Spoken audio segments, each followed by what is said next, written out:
Alhamdulillah. Alhamdulillahilladzi arsala rasulahu bil huda wa dinil haq liyudhhirahu 'ala ad-dini kullihi wa kafa billahi shahida wa kafa billahi wakila. Asyhadu an la ilaha illallah wahdahu rabbi la syarika lah wa asyhadu anna Muhammadan abduhu wa rasuluhu alladzi la nabiyya ba'dah, amma ba'd. Hadirin dan hadirat yang dimuliakan Allah Subhanahu wa taala. Alhamdulillah, di malam hari ini kembali kita bisa duduk untuk bertalabul ilmi di Masjid Muhajirin. Tak lupa salawat dan juga salam kita hadiahkan kepada Rasul kita Nabi besar Muhammad sallallahu alaihi wa ala alihi wasallam. Tema di malam hari ini kita akan membahas tentang beberapa dosa yang mengundang murka Allah Subhanahu wa taala. Dan ini banyak sekali, baik di dalam Al-Quranul Karim nanti kita akan sebutkan, dan juga dalam hadis-hadis Nabi sallallahu alaihi wa ala alihi wasallam. Ma'asyiral muslimin yang dimuliakan Allah Subhanahu wa taala. Allah Subhanahu wa taala berfirman dalam surah Al-Maidah ayat 60. Qul hal unabbiukum bi syarrin min dzalika mathubatan indallah man la'anahu Allahu wa ghadiba alaihi. Katakanlah wahai Muhammad, apakah kalian mau aku habarkan tentang yang lebih buruk daripada itu sebagai balasan dari sisi Allah Subhanahu wa taala, yaitu orang-orang yang dilaknat Allah Subhanahu wa taala dan orang-orang yang dimurkai Allah Subhanahu wa taala. Lihat bagaimana Allah Subhanahu wa taala mengatakan bahwa orang yang dimurkai Allah adalah seburuk-buruk manusia. Makanya para nabi dan rasul mereka sangat ketakutan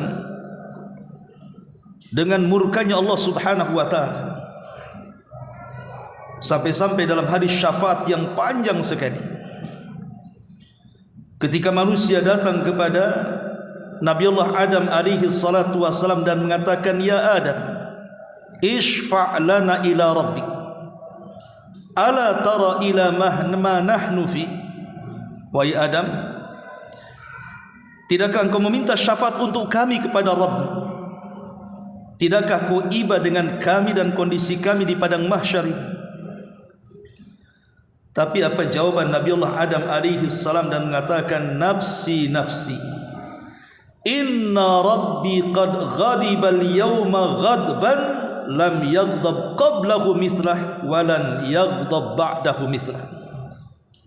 Kata Adam alaihi salatu wassalam, sebaiknya kalian urus diri kalian sendiri, karena sesungguhnya Rabbku pernah murka pada satu hari kepadaku yang tidak pernah semurka itu sebelum dan sesudahnya. Lihat, para nabi ketakutan. Dan ucapan ini juga sama diucapkan Nuh, diucapkan oleh Musa, diucapkan oleh Ibrahim. Mereka tahu dampak murkanya Allah Subhanahu wa taala. Makanya Nabi Allah Adam alaihi salatu wassalam, ketika orang-orang sudah masuk surga, kemudian penduduk surga dikatakan oleh Allah, saluni ma syi'tum, mintalah sekehendak kalian, ku beri kalian nikmat. Tapi penduduk surga mengatakan, alam tubayyid wujuhana wa tudkhilana al-jannah wa tubaiduna anin nar. Ya Rabb, bukankah kami telah memutihkan wajah-wajah kami, memasukkan kami ke surga, mengeluarkan kami dari neraka? Sudah cukup ya Rabb. Tapi Allah mengatakan saluni ma syi'tum, hadza yaumul mazid. Minta, ini hari tambah nikmat untuk kalian. Akhirnya Adam alaihi salam kemudian berdiri dan mengatakan salullah ridha. Mintalah kepada Allah keridhaannya. Jangan sampai Allah murka di sorga. Sebab kalau Allah sampai murka di sorga, maka kalian akan dikeluarkan kembali dari sorga sebagaimana bapak kalian dulu dikeluarkan dari sorga. Begitulah kemurkaan Allah subhanahu wa ta'ala. Orang sudah masuk sorga saja bisa dikeluarkan. Makanya ma'asyiral muslimin yang dimuliakan Allah subhanahu wa ta'ala, ini yang kita takutkan apabila kita melakukan dosa-dosa yang membangkitkan kemarahan Allah. Kenapa demikian? Pengaruhnya bahaya. Kata para ulama, kalau Allah sudah murka kepada kita, maka kita tidak akan diberikan taufik, tidak akan diberikan hidayah. Padahal kita tidak mungkin hidup kecuali dengan taufik dan hidayah Allah. Dan kalau Allah subhanahu wa ta'ala sudah murka, kita dijauhkan dari Dia, dan kita malas melaksanakan kewajiban-kewajibannya. Dan kalau Allah murka, Allah sempitkan dada kita. Dan kalau Allah murka, Allah juga susahkan rezeki kita. Allah haramkan ilmu pengetahuan kepada kita, dan Allah lemahkan badan kita sehingga kita tidak bisa berfikir. Dan banyak dampak-dampak kalau Allah subhanahu wa ta'ala sampai murka kepada kita. Taib, tidak memperpanjang mukaddimah, kita akan sebutkan beberapa dosa. Saya urut dari Al-Quran dulu, baru kemudian masuk kepada hadis Nabi sallallahu alaihi wa ala alihi wasallam.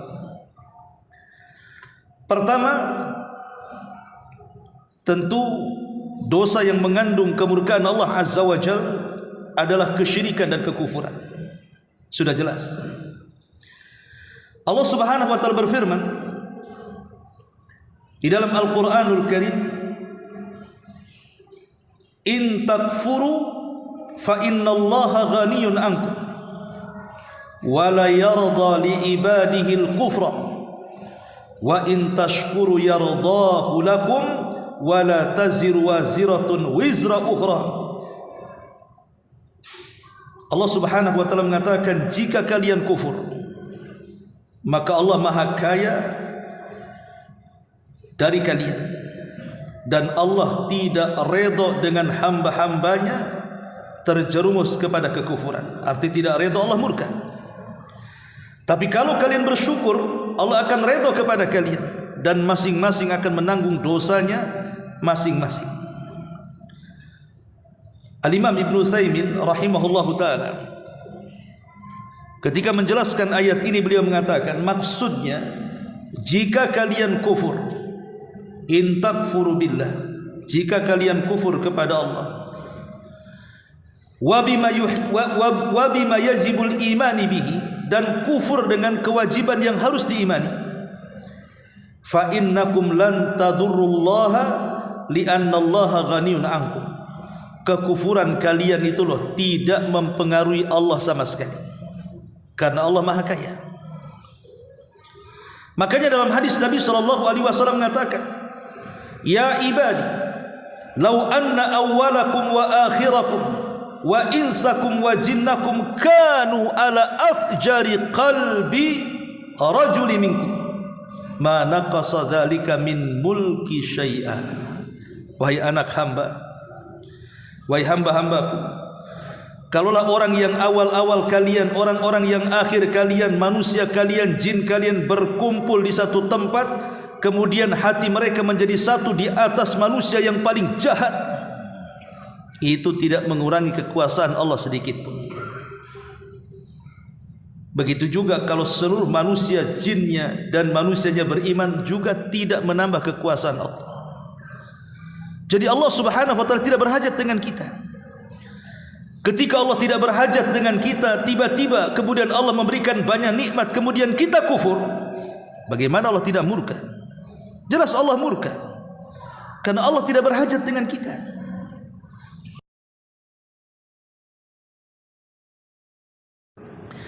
Kemudian kufur ini juga memang bertingkat-tingkat. Ulama membagi bahwa kufur yang bisa mengeluarkan pelakunya dari Islam ada 5. Pertama disebut kufur takdzib. Kufur at-takdzib. Takdzib itu artinya mendustakan. Yang kedua kufrul istikbar, kufur kesombongan seperti kufurnya iblis.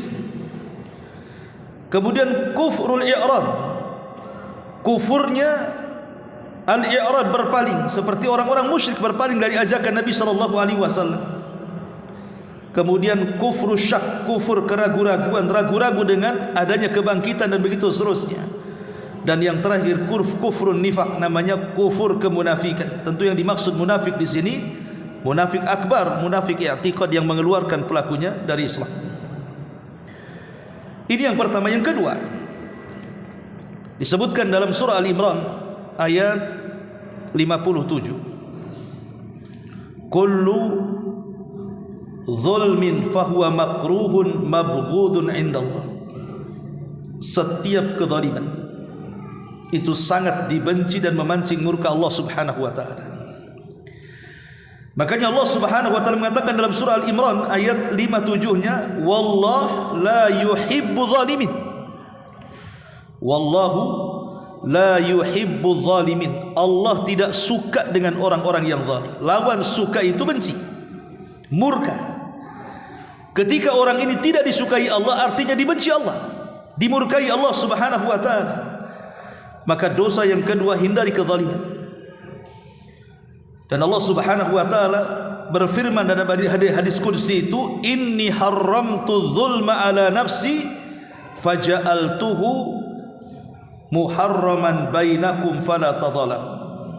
Aku jadikan kezaliman itu jangan sampai ada padaku, dan aku juga haramkan kezaliman ini menimpa sesama kalian. Karena kita tahu bahwa orang-orang yang zalim ini, mereka tidak tahu kepada orang-orang yang dizaliminya bahwa orang-orang yang dizalimi, orang zalim itu, mereka sebenarnya dekat dengan Allah.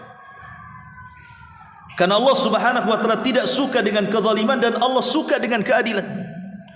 Hatta orang yang dizalimi itu orang kafir sekalipun, maka Allah akan bersama orang kafir yang dizalimi. Bukan karena kekafirannya, karena dia di pihak yang dizalimi dan Allah tidak suka dengan kezaliman. Ma'asyiral muslimin yang dimuliakan Allah Azza wa Jalla. Makanya kenapa ancaman orang-orang zalim itu ngeri. Saya contohkan, Nabi SAW mengatakan, man zalama kida shibrin minal ardi tawakahu min sab'ina aradin. Siapa yang mengambil sejengkal saja tanah dari bumi orang lain, maka sejengkal ini cukup akan dikalungkan kepada dia kelak pada hari kiamat 7 lapis bumi di lehernya. Subhanallah, ya. Atau Nabi SAW mengatakan, simfani min ummati lan tanalahuma syafaati. 2 kelompok pada hari kiamat tidak akan dapat syafaatku. Bayangkan, diancam oleh Rasul. Pada hari kiamat ada 2 kelompok tidak akan dapat syafaat. Padahal syafaat Rasul itu penentu keselamatan. Salah satunya kata Nabi SAW, malikun zalum, pemimpin yang zalim. Para pemimpin yang zalim. Makanya dahulu para khulafa'ur rasyidin, mereka takut kalau seandainya mereka diangkat menjadi para pemimpin. Sampai Umar mengatakan, aku tidak hendak menjadi pemimpin kalau ada Abu Bakar di hadapanku. Bahkan ketika Abu Bakar memegang tangannya dan mengatakan, baiatlah Umar, Umar mengatakan, tidak, aku tidak hendak dibaiat kalau rakyatku ada orang namanya Abu Bakar. Mereka menghindar karena mereka tahu akibat yang akan dialami para pemimpin kalau mereka tidak adil. Kalau mereka zalim, subhanallah, mereka diharamkan syafaat pada hari kiamat. Dan Nabi SAW juga mengatakan, ittaqul zulma fa inna zulma zulumatun yaumal qiyamah. Takutlah akan kezaliman, karena kezaliman itu kegelapan pada hari kiamat. Gimana tidak gelap? Seluruh pahala kita diambil orang-orang yang kita zalimi. iya kalau tersisa, kalau tidak maka kita akan mengambil dosa-dosa mereka dan kita yang menanggungnya, naudzubillah.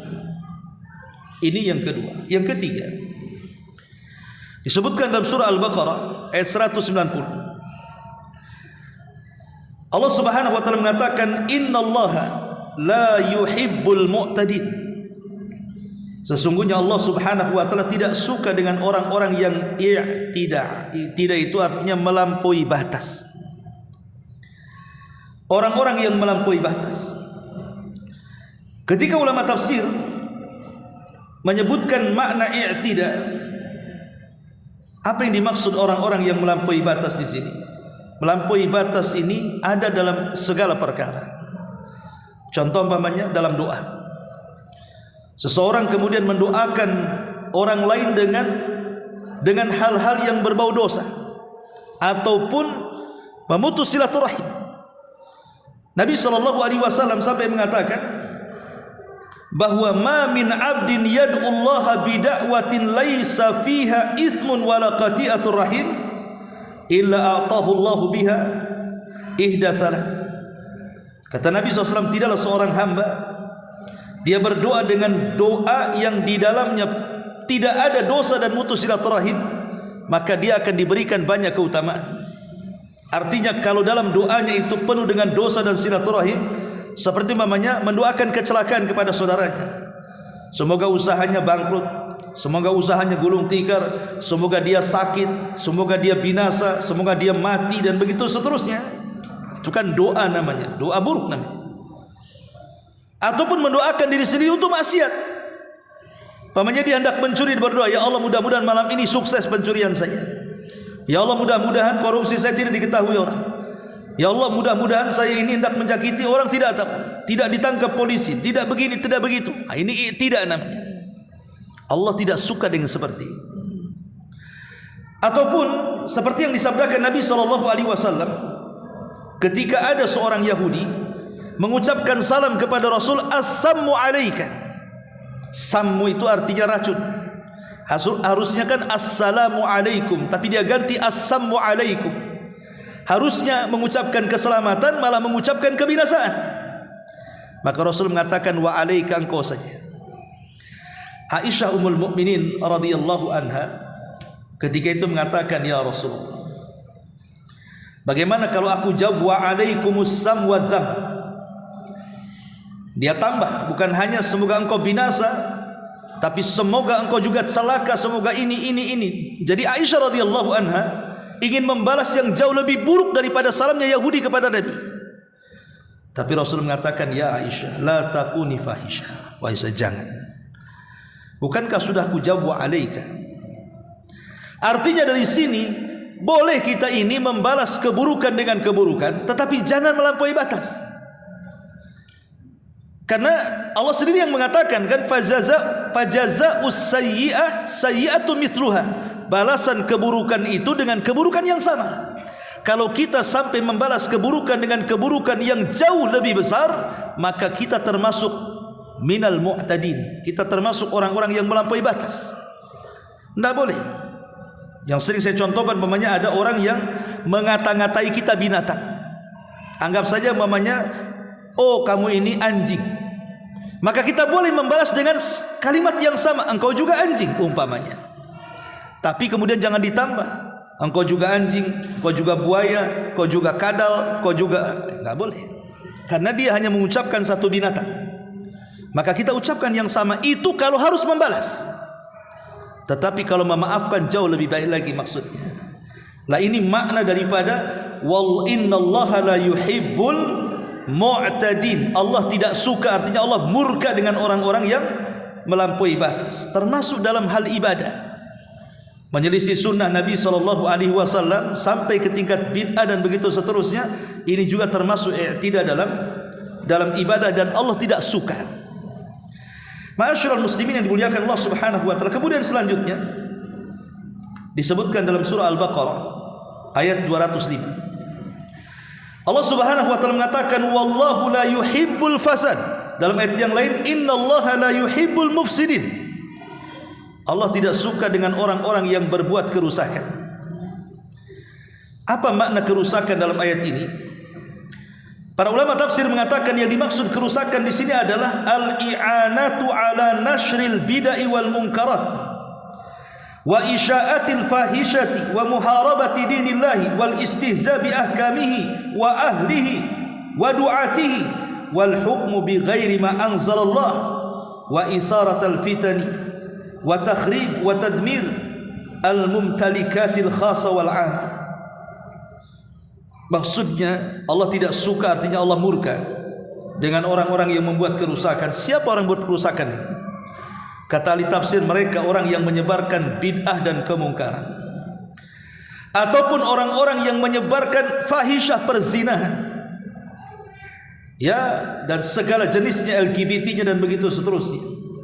Termasuk orang-orang yang memerangi agama Allah, termasuk orang yang mengolok-olok hukum-hukum Allah, para duat-duatnya, dan orang yang berhukum dengan hukum selain Allah, dan orang yang menyebar fitnah di mana-mana, serta yang menghancurkan kepentingan umum dan khusus. Maka Allah tidak suka dengan orang-orang yang seperti ini. Ada juga yang mengatakan kalimat ifsad di sini artinya bai'ul muharramat, menjual hal-hal yang diharamkan, narkoba, minuman keras, mabuk dan begitu seterusnya. Ma'asyiral muslimin yang dimuliakan Allah Azza wa Jalla, dan kerusakan yang paling besar tentu kesyirikan, jelas. Baru bid'ah dan dosa-dosa besar yang lain. Ini juga Allah tidak suka, artinya Allah murka dengan para perusak bumi. Kemudian yang selanjutnya sebutkan di dalam juga dalam Al-Qur'anul Karim surah An-Nisa ayat 105, wala takun lil khainina khasima, dan janganlah kalian seperti para pengkhianat, karena Allah juga mengatakan dalam ayat yang lain, innallaha la yuhibbul khainin, Allah tidak suka dengan para pengkhianat. Disebutkan oleh para ulama, khianat itu artinya lawan daripada al-amanah. Orang yang memegang amanah itu lawannya khianat. Dan ulama mengatakan biasanya ketika disebut kalimat khianat dalam Al-Quran, maka khianat itu terdiri daripada 5 perkara. Pertama, khianat dalam agama, dan itu disebutkan dalam surah Al-Anfal 27. Yang kedua, khianat dalam harta, dan itu disebutkan dalam surah An-Nisa ayat 105. Kemudian yang ketiga, khianat dalam syariat, dan itu disebutkan juga dalam surat Al-Anfal 71-nya. Kemudian yang keempat, khianat dalam berzina, seperti namanya khianat dengan pasangannya, dia berzina dengan orang yang tidak halal bagi dia, disebutkan dalam surah Yusuf 5:2.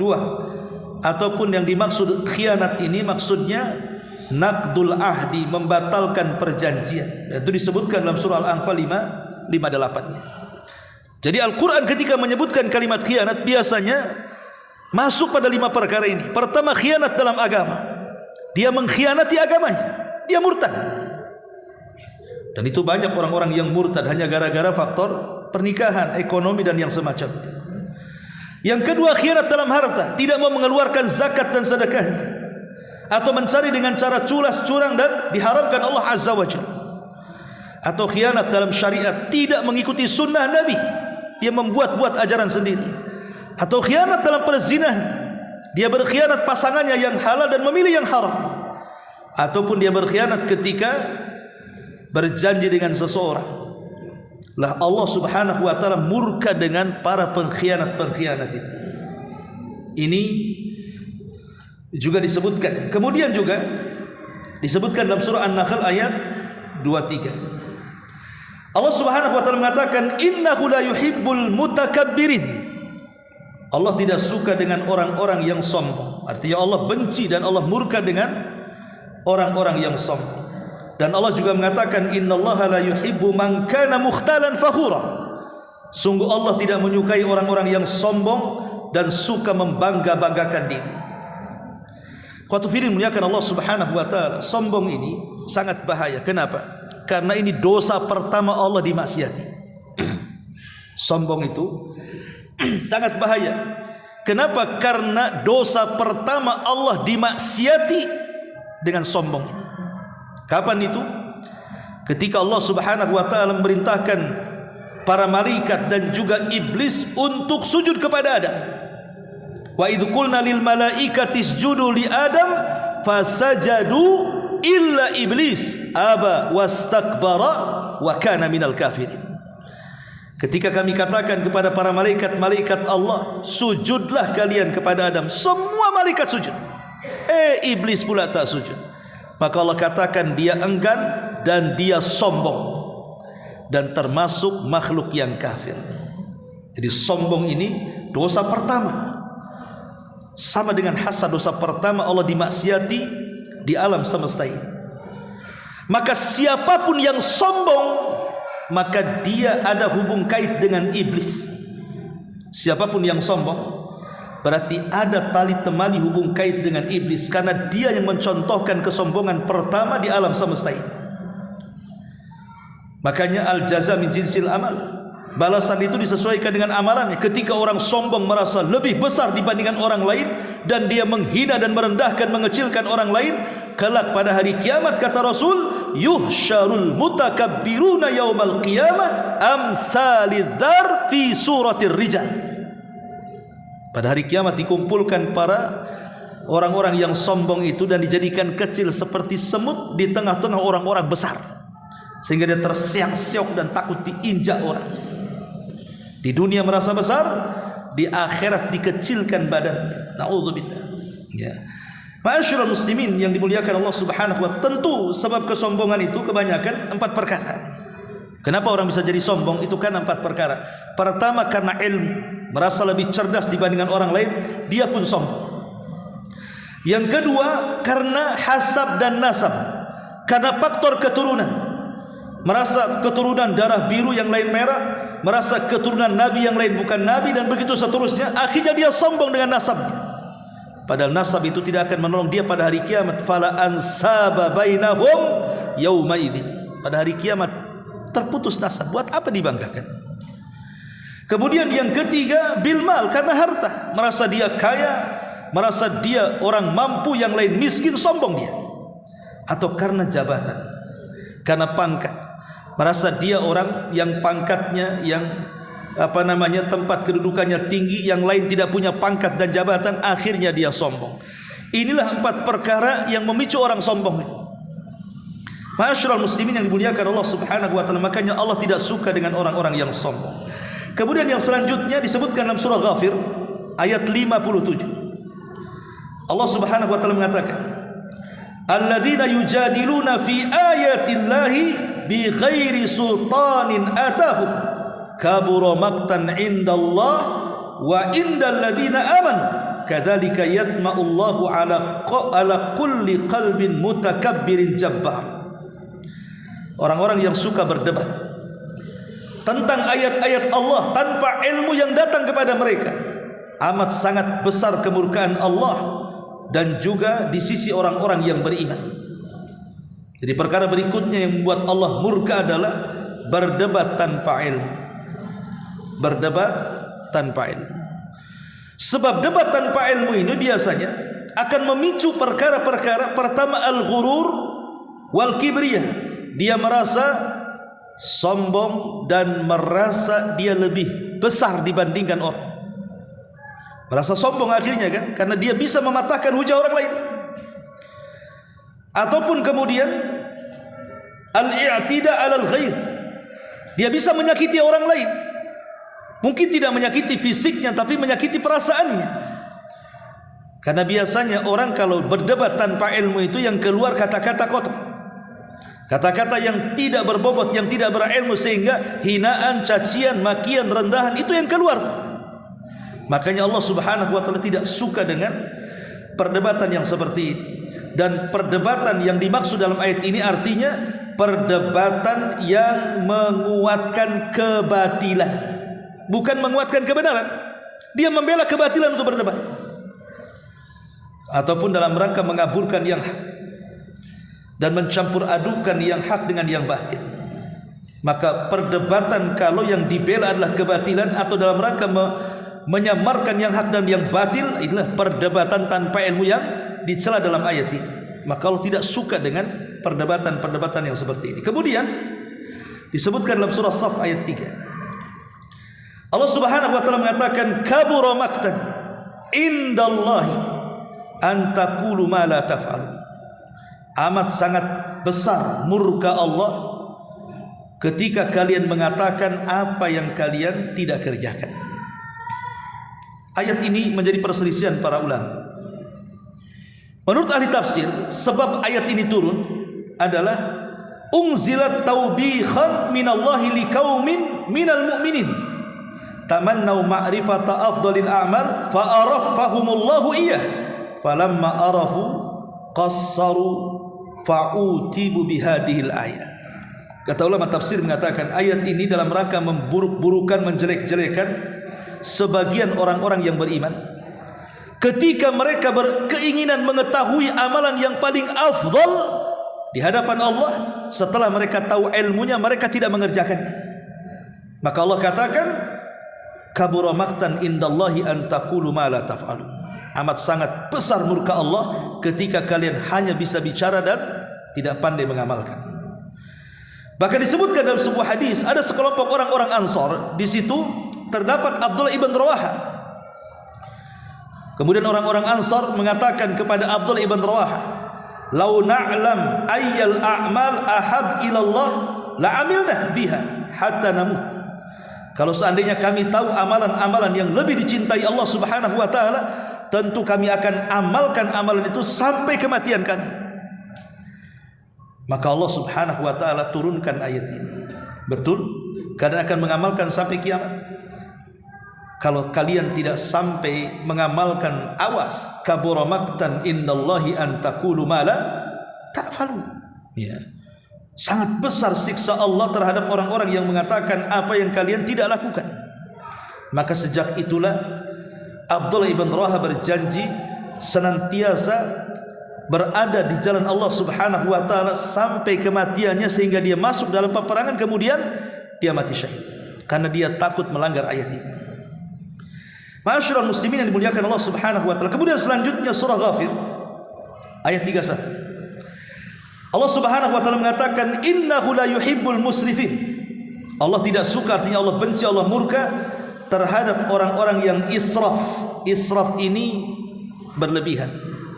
Sebagian ulama tafsir mengatakan maksudnya israf di sini artinya orang yang berlebihan sehingga menghalalkan yang diharamkan, ataupun sebaliknya mengharamkan yang dihalalkan. Ini makna yang pertama.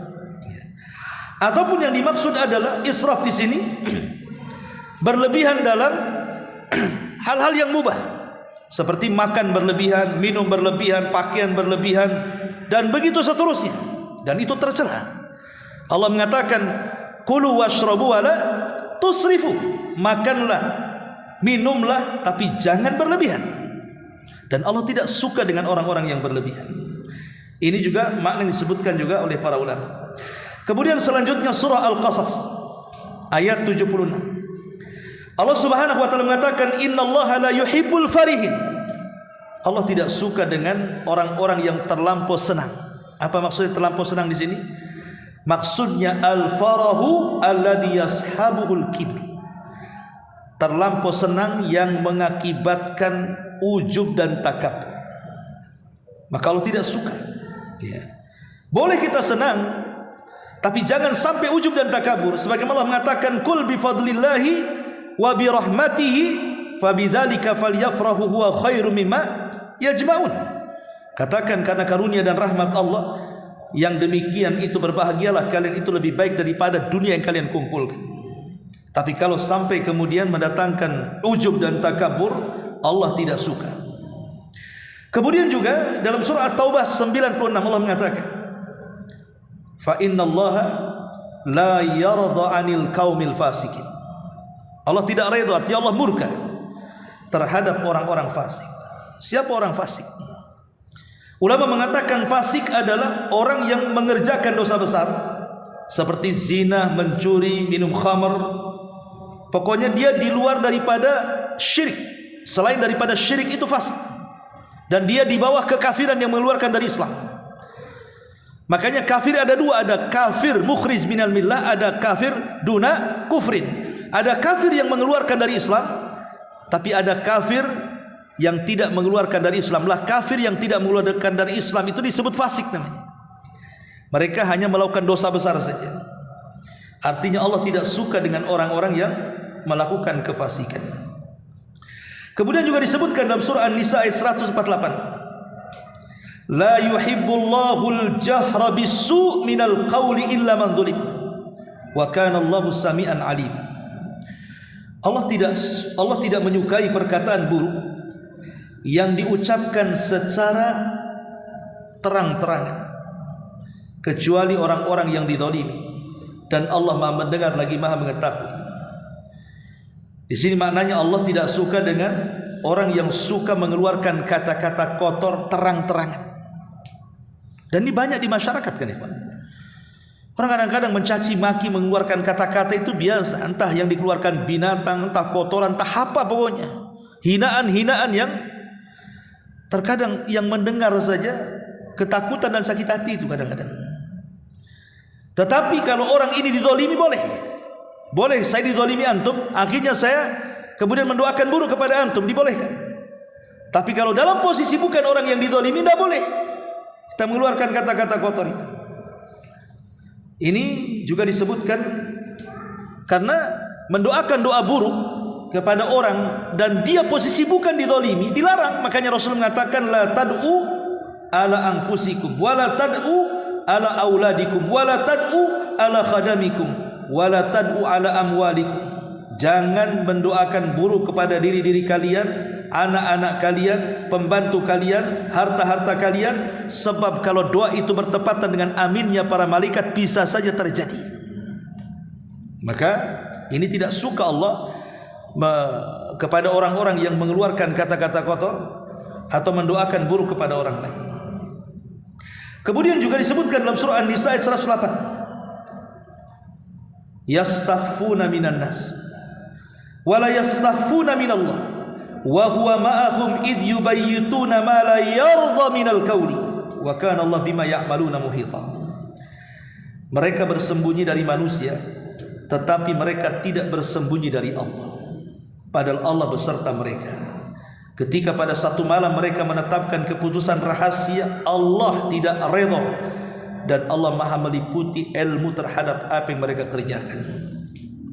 Artinya di sini Allah tidak suka dengan maksiat-maksiat yang kita sembunyikan. Kita lebih malu kepada manusia tapi tidak malu kepada Allah. Makanya dalam sebuah hadis Nabi SAW mengatakan, la a'lamanna aqwaman min ummati ya'tuna yaumal qiyamati bihasanati amsali jibali tihamah bayda fayaj'aluha Allahu haba'an mansura.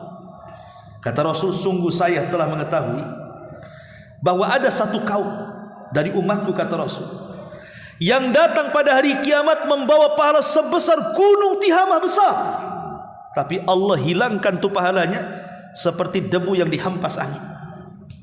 Kemudian sahabat mengatakan, Thauban mengatakan, ya Rasulullah, sifhum lana, sifatkan siapa mereka dari umatmu ini.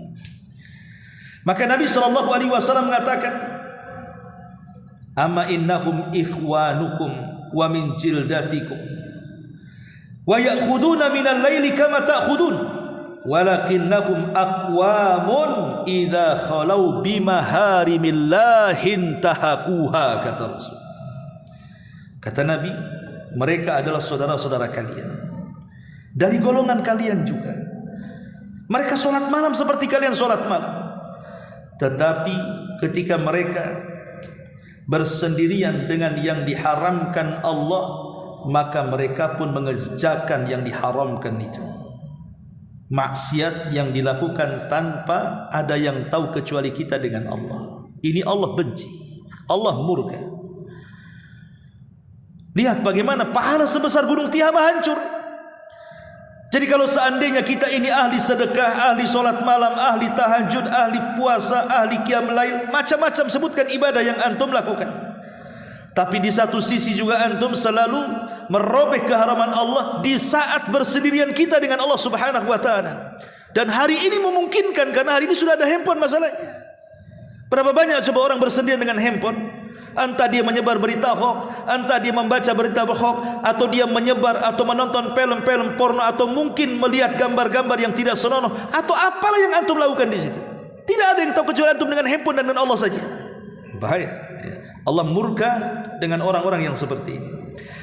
Kemudian juga yang selanjutnya disebutkan dalam surah An-Nisa ayat 93. Wa man yaqtul mu'minan muta'ammidan fajaza'uhu jahannam khalidan fiha wa ghadiba Allahu 'alaihi wa la'anahu wa a'adda lahu adzaban 'azima. Siapa yang membunuh seorang mukmin secara sengaja, balasannya jahannam, kekal di dalamnya. Allah murka kepadanya, Allah laknat dia, dan Allah sediakan azab yang pedih bagi dia pada hari kiamat. Subhanallah. Orang yang membunuh seorang muslim secara sengaja. Dan hari ini kita lihat, membunuh bukan bicara perang melawan orang kafir, tidak, sesama kaum muslim. Hanya gara-gara warisan bunuh-bunuhan, parkir bunuh-bunuhan, gara-gara utang piutang bunuh-bunuhan, gara-gara perempuan bunuh-bunuhan, gara-gara faktor ketersinggungan bunuh-bunuhan. Sehingga Rasul mengatakan, al-qatil la yadri fima qatal wal maqtul la yadri fima qutil. Orang yang membunuh bingung kenapa dia bisa membunuh, orang yang dibunuh lebih bingung lagi kenapa aku bisa dibunuh, katanya. Karena tidak ada alasan yang jelas pembunuhannya. Nah, ini kan ngeri. Kalau orang tahu ayat ini, mungkin berpikir 1000 kali kan kalau membunuh saudaranya, apalagi bukan saudara se-Islam saja, saudara sekeluarga dia, gara-gara waris bunuh-bunuhan. Bahkan ada anak membunuh orang tuanya, orang tua membunuh anaknya, saudara membunuh saudaranya. Padahal Allah mengatakan siapa yang membunuh seorang mukmin secara sengaja, 1 jahanam bagi dia dan dikekalkan di dalamnya. Kalimat dikekalkan di sini tidak seperti kekekalan orang musyrik, tidak. Karena kalimat kekal dalam Quran itu ada 2. Pertama, kekal selama-lamanya, dan itu orang-orang musyrik, orang-orang kafir. Dan yang kedua, kekal saking lamanya. Jadi ada 2 ya. Kekal selama-lamanya dan kekal saking lamanya. Saking lamanya itu maksudnya nanti keluar juga, tapi lama masanya. Itulah orang-orang yang membunuh secara sengaja dilamakan di neraka. Cukup sampai di sini? Tidak. Allah murka, Allah laknat lagi, Allah sediakan lagi azab yang pedih. Naudzubillah. Ya. Ma'asyiral muslimin yang dimuliakan Allah Azza wa Jalla. Kemudian juga disebutkan dalam surah An-Nahl. Selanjutnya surah An-Nahl ayat 1 sampai ayat 106. Allah Subhanahu wa taala mengatakan, "Man kafara billahi min ba'di imanihi illa man ukriha wa qalbuhu mutmainnun bil iman walakin man syaraha bil kufri sadra fa alaihim ghadabun minallah wa lahum adzabun adzim." Barang siapa yang kufur dengan Allah setelah keimanannya, kecuali orang yang dipaksa dan hatinya tetap tenang dengan keimanan, akan tapi kalau dia lapang dengan kekufuran dadanya, maka dia mendapatkan laknat, mendapatkan murka, dan bagi mereka mendapatkan azab yang pedih. Artinya di sini orang yang murtad dari agama. Allah murka dengan para orang-orang yang murtad dari agama. Makanya Rasul mengatakan, man baddala dinah faqtulu, siapa yang mengganti agamanya dalam hukum Islam, bunuh dia. Dan Rasul mengatakan, la yahillu damu mri'im muslim illa bi ihda thalathin. Tidak halal darah seorang muslim kecuali karena 3 perkara. As-sayyibu zani, orang yang sudah menikah dia berzina dirajam sampai mati. Wan nafsu bin nafsi, orang yang membunuh dibunuh qisas. Kemudian yang ketiga, al-marik minad din at-tarik lil jamaah, orang yang murtad dari agama, maka dia dipenggal dalam hukum Islam, ya.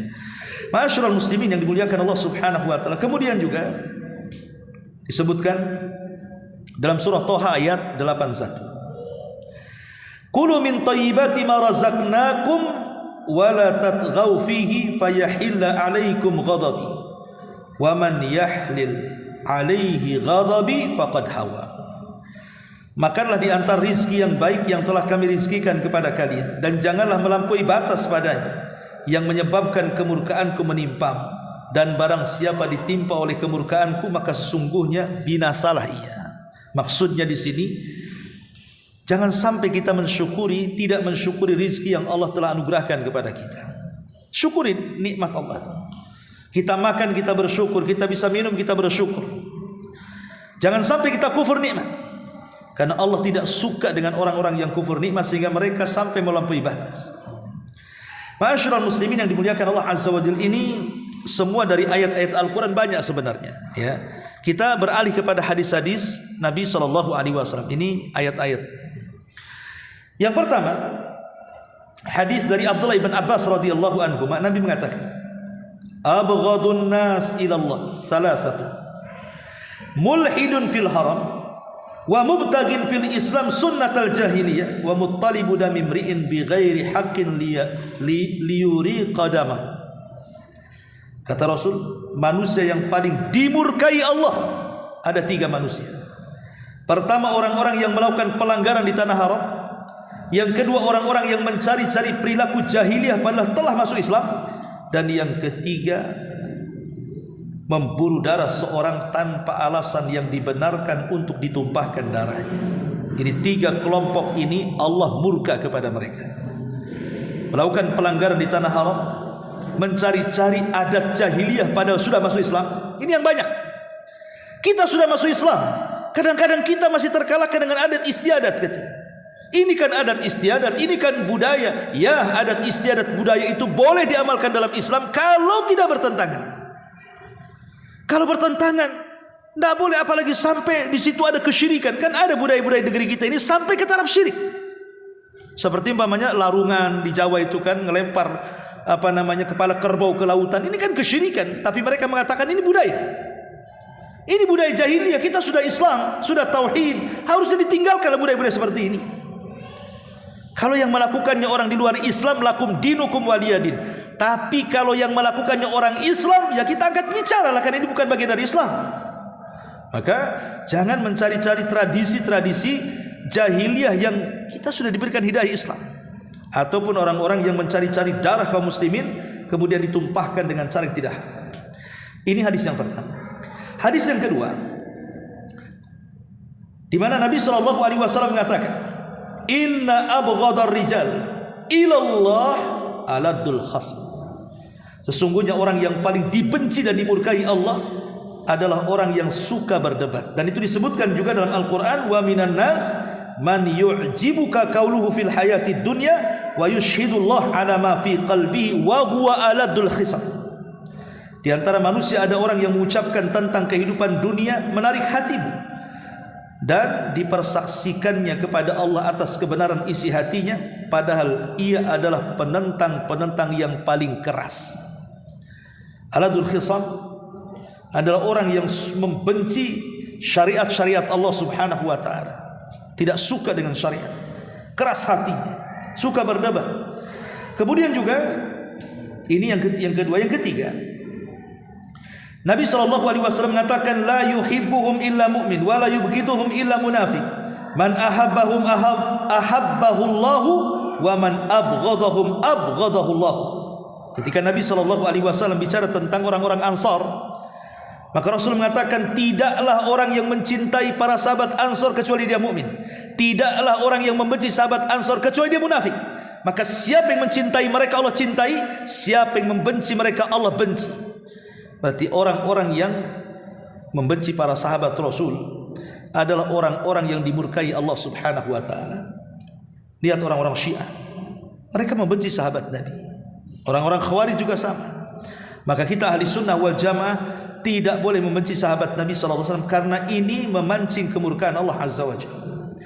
Kemudian hadis berikutnya, Nabi SAW mengatakan, innallaha yubghidu kullu ja'dharin jawadin sakhabi bil aswa jifatin bil laili himarin bin nahar alimin bi amri dunya jahilin bi amri akhirah.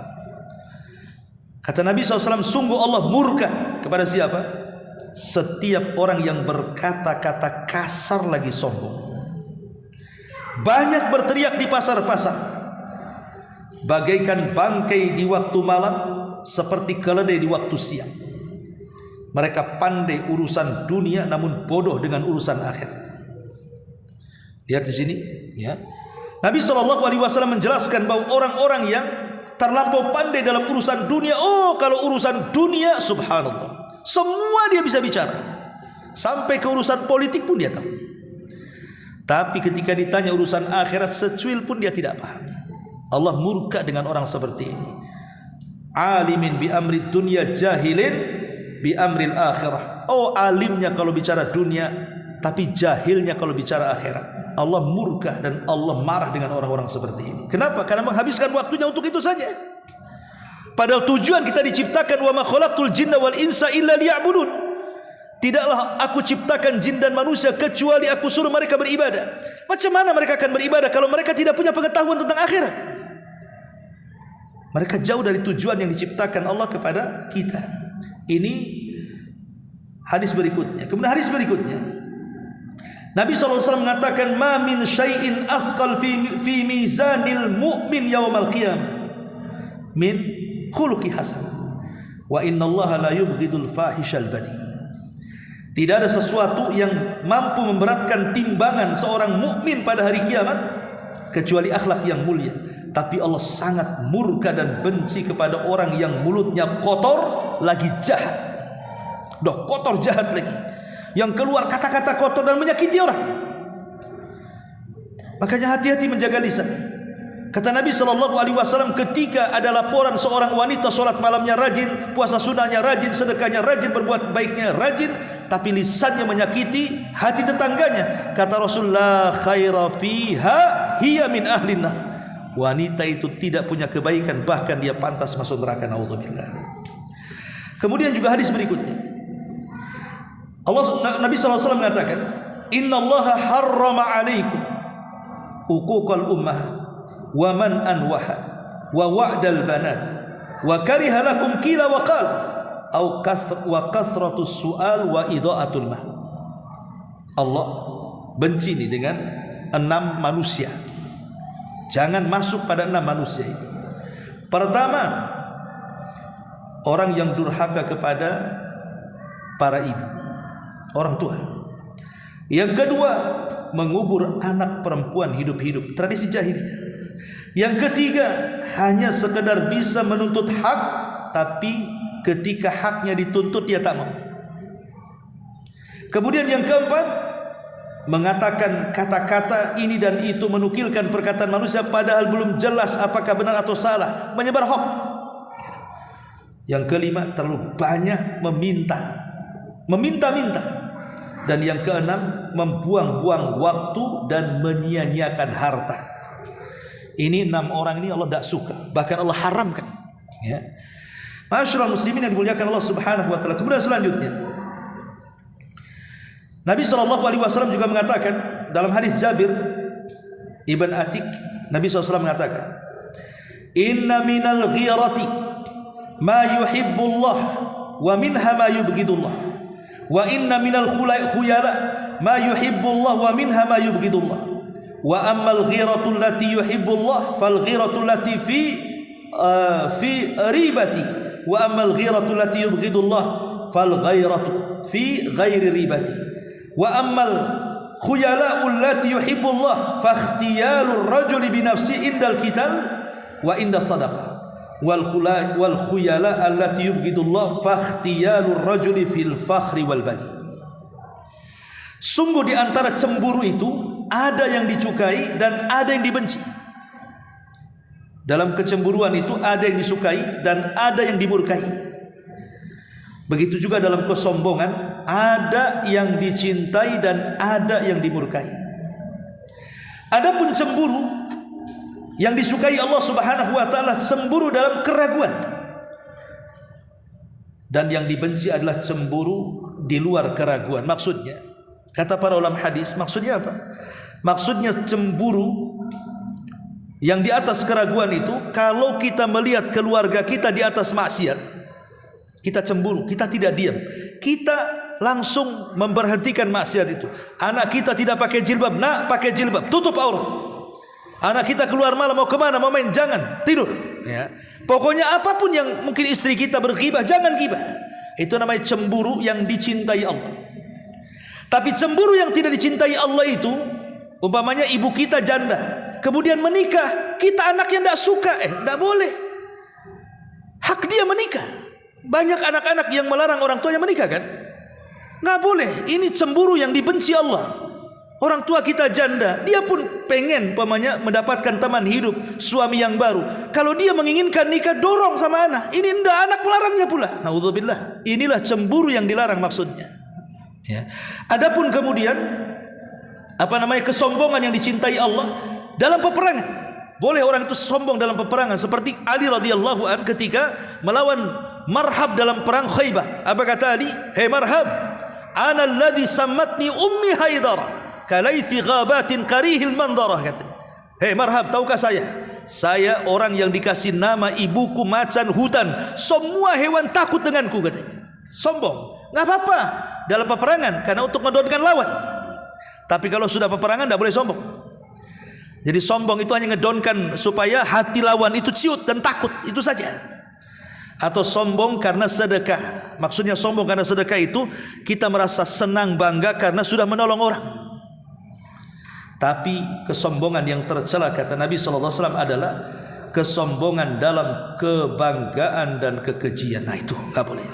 Ya, ini yang dibenci Allah Subhanahu wa taala. Taib. Kemudian hadis berikutnya, Nabi SAW mengatakan dalam hadis Abu Hurairah radhiyallahu an, ahabbul bilad ilallah masajiduha wa abghadul bilad ilallah aswaquha.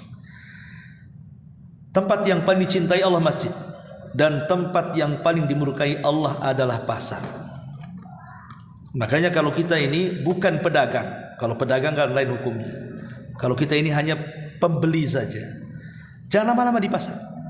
Masuk pasar, kemudian kita sudah mendapatkan apa yang kita hajatkan, apa yang kita tulis, pulang. Karena pasar ini tempat yang paling dimurkai Allah. Tidak ada dosa di luar pasar, semua ada di pasar. Sebutkan dosa di luar pasar, ada di pasar. Syirik ada di pasar. Banyak orang pasar datang ke dukun, nempel-nempel jimat di warung-warung. Ya kan? Orang berteriak-teriak ada di pasar, orang bertengkar ada di pasar, orang yang sumpah palsu ada di pasar. Sebutkan dosa di luar pasar, semua lengkap di pasar. Karena Rasul mengatakan pasar itu tempat menancapkan bendera perang iblis dengan manusia. Ma'asyiral muslimin yang dimuliakan Allah Subhanahu wa taala. Kemudian yang selanjutnya adalah hadis Nabi SAW. Tanda Allah murka adalah ketika kita meninggal tidak di atas Islam. Ketika kita meninggal tidak di atas Islam. Karena dalam hadis Nabi SAW, ketika malaikat pencabut nyawa mengeluarkan nyawa orang-orang kafir, apa kata malaikat ini? Ukhruji sakhitatan maskhutan alaiki ila azabillah. Hei, keluar ruh yang jahat kepada kemurkaan Allah Subhanahu wa taala, dan sudah disediakan kepadamu azab Allah yang pedih. Maka orang-orang yang mati dan mereka tidak di atas Islam, maka Allah benci. Makanya Allah mengatakan wala tamutunna illa wa antum muslimun. Jangan mati kecuali dalam kondisi Islam. Dan Nabi Yusuf mengatakan walhikni tawaffani musliman wa alhikni bisalihin. Ya Allah, wafatkan aku dalam keadaan Islam dan gabungkan aku bersama orang-orang saleh. Kemudian juga di antara yang membuat murka Allah adalah hadis Nabi SAW. Nabi SAW mengatakan, "Idza ra'aitallaha yu'til 'abda minad dunya 'ala ma'asi ma yuhibbu fa inna ma huwa istidraj." Thumma tala Rasulullah sallallahu alaihi wasallam qaulihi ta'ala, "Falamma nasu ma dzukiru bihi fatahna 'alaihim abwaaba kulli syai' hatta idza farihu bima utu akhadnahum baghtatan fa idza hum mublisun." Kata Nabi, apabila engkau melihat seorang hamba diberikan nikmat oleh Allah dari dunia, tapi dia ahli maksiat, makin tidak sholat makin kaya, makin tidak ke masjid makin sukses, makin dia berzina, makin dia judi, makin minum khamar, bertambah-tambah pula hartanya. Pokoknya apabila engkau melihat orang seperti ini ditambah kenikmatan dunia di atas kemaksiatannya, ingat kata Rasul, fa innama istidraj, itu namanya istidraj. Apa istidraj? Maka Rasul menjelaskan makna istidraj dengan membacakan ayat surah Al-A'raf ayat 182-83. Ketika mereka melupakan apa yang diperingatkan kepada mereka, mereka lupa. bahwa ada perintah-perintah dan larangan. Fatahna alaihim abwaba kulli syai', maka segala sesuatu dibukakan kepada dia dari rizki-rizki Allah. Makin sukses, makin kaya, makin banyak, makin macam-macam hartanya. Hatta idza farih, sampai ketika mereka betul-betul di atas puncak kesenangan, di atas maksiatnya itu, bima utu, dengan apa yang Allah telah berikan kepada mereka, akhadnahum baghtah, baru kami akan azab mereka sekonyong-konyong, dan mereka pun terbelalak karena kaget. Ya. Ingat bahwa jangan pernah senang kalau seandainya kita ini jarang sholat, jarang zikir, jangan baca Quran, kok usahanya lancar-lancar. Jangan senang. Kalau bisa kita ini takut, kok aku ini maksiat kok lancar-lancar, kemarin kok sholat-sholat itu kok gak lancar-lancar. Kemarin waktu saya belum gabung ngaji dengan orang-orang sunnah itu, usaha saya mudah kali. Sudah ngaji, gabung, sudah hijrah, susah pula. Jangan senang ketika diluaskan, ketika kita di atas kemaksiatan, karena boleh jadi itulah istidraj, dan istidraj itu sesuatu yang Allah tidak suka, Allah murka kepadanya. Kemudian juga di antara yang lainnya, hadis Nabi sallallahu alaihi wasallam. Nabi sallallahu alaihi wasallam mengatakan, "Walladzi nafsi biyadi, ma min rajulin yad'u imra'atahu ila firashiha fata'ba 'alaihi illa kana alladhi fis sama sakhitan 'alaiha hatta yarda anha." Demi zat yang jiwaku berada di tangannya, tidaklah seorang suami memanggil istrinya untuk melakukan hubungan, kemudian ditolak istrinya, akhirnya suaminya marah, maka yang di langit, maksudnya Allah, para malaikatnya akan murka kepadanya sampai subuh. Murka dengan istri-istri yang menolak ajakan suaminya. Ini juga yang membuat murka Allah adalah ketika istri menolak ajakan suaminya tanpa ada uzur yang dibenarkan. Kemudian juga hadis berikutnya adalah, sayakunu fi akhir zaman syaratatu yaghduna fi ghadabillah wa yaruhuna fi sakhatillah fa iyyaka an takuna min bitanatihim. Akan datang di akhir zaman, kata Rasul, para polisi, ini nasihat kepada para polisi ya. Akan datang di akhir zaman para polisi yang berangkat pagi-pagi dalam kondisi dimurkai Allah, dan pulang sore hari pun dalam kondisi dilaknat Allah. Sekali-kali kalian jangan menjadi di antara mereka. Dalam riwayat, yushiku in talat bika muddah antara qauman fi aidihim mithlu adnabil baqar yaghduna fi ghadabillah wa yaruhuna fi sakhatillah. Kata Rasul kepada Abu Hurairah, hampir-hampir wahai Abu Hurairah, jika engkau berumur panjang, engkau akan melihat kaum yang memegang cambuk semeti seperti ekor sapi pada tangan-tangan mereka. Mereka berangkat di pagi hari dengan dimurkai Allah, dan berangkat di sore hari juga dalam kondisi dimurkai Allah. Ini juga kurang lebih. Maksudnya di sini pensyarah banyak mengatakan polisi-polisi atau tentara-tentara yang mereka bekerja kepada penguasa, tetapi bukan kemudian meluruskan dan menasihati para penguasa, tapi ikut masuk dalam kezaliman penguasa. Mereka ikut menyukseskan kezaliman penguasa. Mereka ikut mengamankan kezaliman penguasa. Hati-hati di polisi yang seperti ini. Ini ada sabdanya. Makanya Nabi SAW sampai mengatakan dalam sebuah hadis, la ya'tiyanna 'alan nas zamanu yakunu 'alaikum umara sufaha yuqaddimuna syiraran nas wa yudhiruna bi khiyarihim wa yuakhiruna as-salata an mawaqitiha faman adraka dhalika minkum fala yakunanna 'arifan wala syurtiyan wala jabiyan wala khazinan. Kata Rasul, akan datang atas manusia satu masa yang menjadi pemimpin-pemimpin atas kalian itu adalah para pemimpin yang bodoh. Mereka mendahulukan memakai orang-orang yang buruk, tetapi menampakkan mereka sebagai seolah-olah mereka orang baik. Pencitraan ya. Mereka mengakhirkan salat di waktunya. Barang siapa dari kalian mendapati hal itu, maka jangan menjabat sebagai pengurus satu kaum. Jangan jadi polisi atau tentara, jangan jadi penarik pajak maupun penjaga gudangnya. Hadis ini dihasankan oleh Syekh Albani rahimahullahu taala. Lihat, ya kan? Maka polisi-polisi tentara yang seperti ini dilaknat Allah, dimurkai Allah. Tapi kalau polisi-polisi baik, insya Allah ya tidak, mereka dapat rahmat. Tidak semua polisi jahat, banyak polisi-polisi baik. Tapi kalau mereka seperti hadis ini, mereka berangkat dari rumah dimurkai, pulang pula dimurkai, naudzubillah. Semana hidup orang dimurkai, pulak balik kayak gini ya. Ma'asyiral muslimin yang dimuliakan Allah Subhanahu wa taala. Kemudian juga termasuk imhalul zalim, membiarkan kezaliman, dan begitu seterusnya dan begitu seterusnya, karena juga waktunya. Tapi ma'asyiral muslimin yang dimuliakan Allah Azza wa Jalla, saya minta tambah sedikit ya. Bagaimana cara supaya kita meredam murkanya Allah? Ini kan penyebab-penyebab kemurkaannya. Gimana cara meredam? Bisa nggak kita meredam kemurkaan Allah Azza wa Jalla? Secara singkat saja. Iya bisa. Pertama, dengan sedekah. Nabi SAW mengatakan, sadaqatus sir tudfi'u ghadabar Rabb. Sedekah yang dilakukan sembunyi-sembunyi bisa meredam murkanya Allah. Maka banyaklah bersedekah. Sembunyi-sembunyi cukup kita dan Allah saja yang tahu. Ini yang pertama. Yang kedua, al-istighfar al-mustamir, istighfar yang terus-terusan. Karena kita tahu bahwa Nabi Allah Subhanahu wa taala mengatakan, wa ma kana Allah mu'adzibahum wa anta fihim wa ma kana Allah mu'adzibahum wa hum yastaghfir.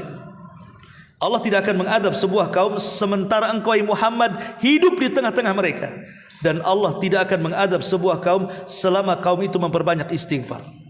Artinya dalam ayat ini ada dua keamanan dari murka Allah. Pertama, hidupnya Rasul di tengah-tengah kita. Yang kedua, kita memperbanyak istighfar. Dan Rasul sudah tidak ada. Berarti tinggal satu keamanan kita dari murka Allah. Perbanyak istighfar. Ini yang kedua.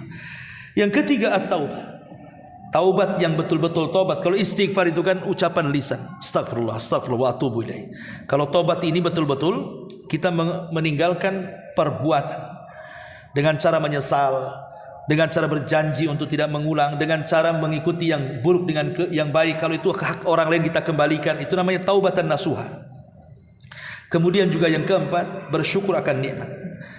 Karena Allah mengatakan dalam Al-Quran, ma yaf'alullahu bi'adzabikum in syakartum wa amantum. Allah tidak akan mengazab kalian kalau kalian bersyukur dan beriman. Maknanya Allah akan mengazab kalian karena kemurkaannya kalau kalian kufur dan tidak beriman. Maka syukur bisa meredam. Dan yang kelima, bertakwa kepada Allah Azza wa Jalla. Allah mengatakan, wa amma thamud fahadainahum fastahabbul 'ama 'alal huda. Adapun kaum Tsamud, maka kami sudah berikan hidayah kepada mereka, tapi mereka lebih mencintai kebutaan dari hidayah. Fa akhadathhumus sa'iqatul adzab, maka datang kepada mereka halilintar sebagai azab, azabil hud, azab yang menghinakan, bima kanu yaksibun, terhadap apa yang mereka lakukan. Wa najjaynal ladzina amanu wa kanu yattaqun, tapi kami selamatkan orang-orang yang bertakwa kepada Allah dari azab kaum Tsamud. Menunjukkan takwa yang menyelamatkan kaum Tsamud yang beriman sehingga mereka tidak terkena azab. Dari sini kita tahu bahwa takwa itu adalah salah satu penyebab keselamatan. Artinya takwa itu dalam hidup kita merasa diawasi. Merasa diawasi ketika kita ini mau melakukan sesuatu, oh takut Allah melihat saya. Ketika kita mengucapkan sesuatu, oh takut Allah mendengar saya. Dan begitu seterusnya, sehingga timbullah rasa takut. Nah, takwa itu diambil dari takut. Kalau kita hidupnya terus penuh ketakutan, diawasi Allah, maka kita menjadi hamba Allah yang bertakwa. Termasuk juga singkat berpuasa. Kemudian yang nomor 7, al-amru bil ma'ruf wa nahyi 'anil munkar, tidak membiarkan kemungkaran dan juga mengajak manusia kepada kebaikan. Kemudian yang nomor 8, solat malam, solat tahajud. Kemudian yang nomor 9, birrul walidain, berbuat baik kepada orang tua. Kemudian yang nomor 10, al-hasanat tudhibus sayyi'at, memperbanyak kebaikan untuk menghapus keburukan. Kemudian yang nomor 11, carilah hal-hal yang bisa menjadikan Allah cinta dengan kita, seperti memperbanyak solat sunnah, memperbanyak sedekah dan begitu seterusnya, termasuk tawakal, kemudian jihad, kemudian juga berusaha untuk mencari keridhaan Allah Subhanahu wa taala. Ini diantara hal-hal yang bisa meredam kemurkaan Allah Subhanahu wa taala. Karena kini ikhwatu fillah, Allah Azza wa Jalla, Ingat, kalau Allah sudah mencabut kemurkaannya, maka ada 4 perkara yang kita akan dapat. Pertama, Allah akan mencegah azab sebelum terjadinya. Yang kedua, Allah akan mengangkat azab setelah terjadinya.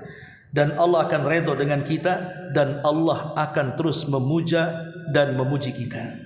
Itu kalau seandainya Allah sudah tidak murka kepada kita. Wallahu a'lam bishawab. Ini yang bisa sampaikan, mudah-mudahan ada manfaatnya. Subhanallah bihamdika asyhadu an la ilaha illa anta astaghfiruka wa atubu ilaik. Allahu taala alam. Assalamualaikum warahmatullahi wabarakatuh.